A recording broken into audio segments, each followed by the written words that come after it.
Hello, hello, hello, kakabsat. Ngayon ay magluluto tayo ng memeryendahin nating ginataan o kaya bilo-bilo o kaya ang tawag naming mga Ilocano ay kinaldi. Ang una kong ginawa dyan ay nagpakulo ako ng tubig at isinabay ko ng pinakuluan yung huling piga ng gata.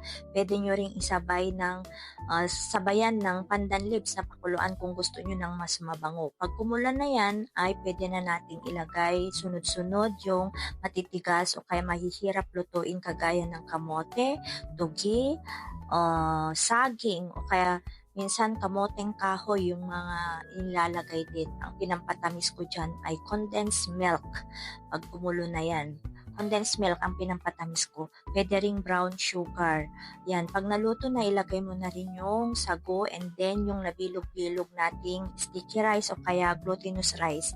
Ang ginamit ko ay glutinous rice kasi mas masarap para sa akin. Pag naluto na yung glutinous rice na nabilog-bilog, pag lulutang na siya, pag lumutang na siya o nag-float na siya, ihalo mo na yung unang piga ng gata o kaya ang tawag doon ay kakang gata. O, di ba? Ang sarap na. Yan.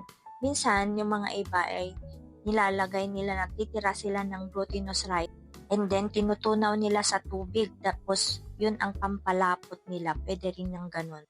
Kung gusto nyo ng malapot na sabaw, ayan. Pwede rin nating haluan ng langka o kaya tapingas natin ng pinipig. Yan, yung roasted pinipig. Totoo na, kaya kain na tayo ka. Antayon.